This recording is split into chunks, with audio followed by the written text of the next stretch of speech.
Okay guys, this is King Dead Lego here. I'm giving you guys a more in-depth review of the trip I'm going to be planning.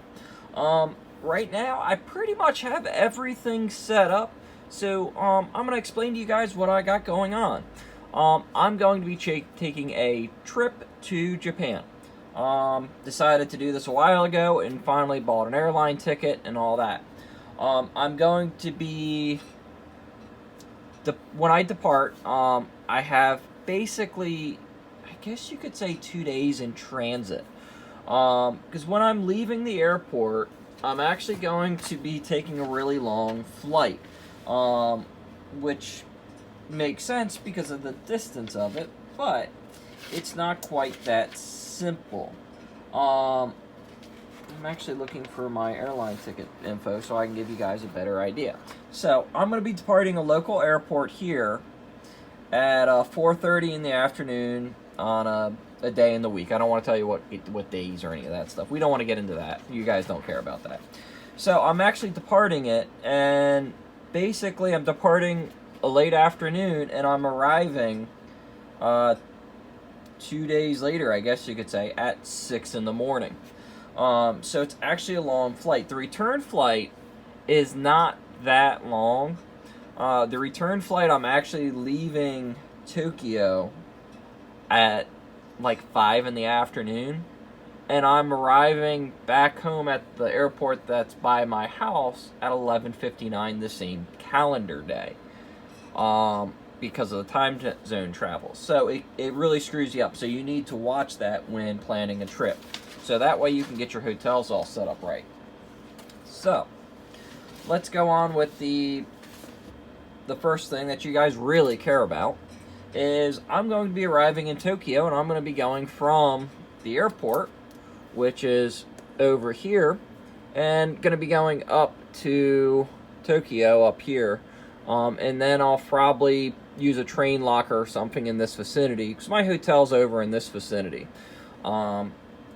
So, not that I don't want to tell you guys where I'm staying, but sadly there's untrustworthy people that will try to cancel my reservation if I give you the information. So, I'm going to try to leave it very bland.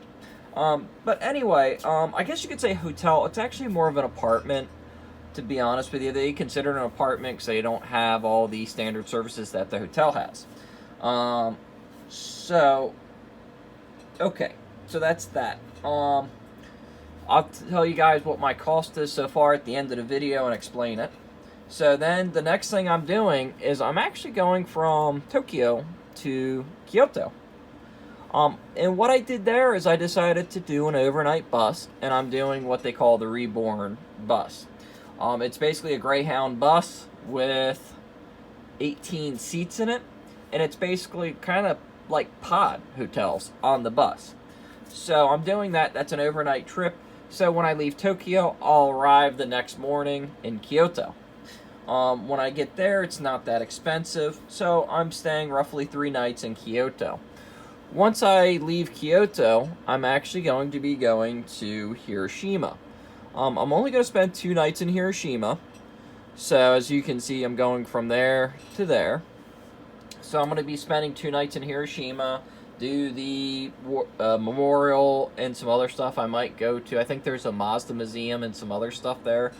So I might try to see if I can set it up that the day I arrive, I go to the Mazda museum before going to my, before punching in and taking a night at the hotel. So I got to look into times and plan that. I did get all my hotels figured out. I got my airline ticket reserved. So I have all this stuff reserved. I just don't have laid out per day. So once I get done with Hiroshima, I'm going to Osaka. So I'm going to probably take the train again and go from there to there. I don't know if I'm going to take the bullet train or if I'm actually going to do regular ground surface train, if that makes sense. The slow train. Haven't decided on that one yet. But once we get into Osaka, I'm going to be spending 3 nights in a regular hotel. Then I'm doing a capsule hotel one night. I wanted to do a capsule hotel when I was in Japan. So I found one by one of the shopping districts I'm going to spend the night in overnight, just to give me a idea of a capsule hotel. It's a cheap one, just to try it. Then once I get done with being there, I'm going to be going back to the airport the day before I leave. So I might take the train, I might do the bullet train. I haven't figured that out yet. So there's a couple different things I can do, a couple different train lines. I can do the main, I can do the bullet, I can do a limousine bus. I haven't figured that out yet, because I got to sit down and really look at the stuff to see if I want to spend more time in Osaka before leaving and trying to get something later in the night, or if I'm going to spend something more and do it. I haven't really decided yet. But once I get back to Osaka, I'm staying at the one airport hotel. It's got a onsen and all this other stuff. So I'm going to stay there and spend more time there. So, now the big thing you guys are probably wondering, what is this costing me so far? Well, to be honest with you, a lot of money. We'll go with that answer. But that doesn't sit right with you guys, because a lot of money can mean different things to different people.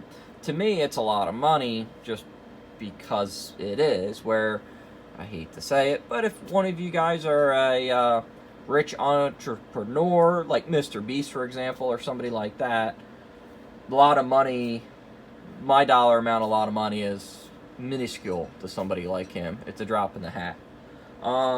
So, right now with being there 19 days from when I land there to when I depart, between the flight and the hotels, believe it or not, I'm only right now $3,311. Now, with that being said, though, add another probably $300, I guess, because a lot of these hotels emailed me after booking and told me that there's a state tax, not a state tax, but a township tax, I guess would be the best way to say it, that they have to charge me for my stay. So some of them are only 300-400 yen a night, stuff like that. So there's little taxes that you need to pay at the place in cash. So that's one thing to remember. So it's not that bad, because you can go to different hotels and save money. If you do a lot of research, you can find hotels that are where you want to stay that are inexpensive. One thing to remember, though, is you're doing this and you're going there on vacation, but you're not going there to stay, at least with me, I'm not going there to stay in the 5-star, most expensive hotel imaginable. My thing is, I'm going to be sleeping in the hotel, and then I'm getting up and I'm going out doing stuff all the time. So I'll be going back and sleeping and then getting up and doing stuff. So it wasn't a thing of finding the most expensive hotel. So the last day that I'm staying at the onsen at the airport is so then I can have a really nice hotel stay before I head back, and I can actually go in hot springs and do that. Some of the hotels I did get, though, do have public baths. So that should be a fun thing to do, because I can go in the public bath and do stuff. So, but that's basically my overview. Let me zoom out a little bit here, since you guys have been sitting and listening to me go on. So I'm going from Tokyo, going along there all the ways down to Hiroshima over here. So let's just add let's swap that, and we'll take that, and we'll just put in a distance for mileage to give you guys a rough idea of mileage I'm traveling. Whoops. We'll fix that in a minute.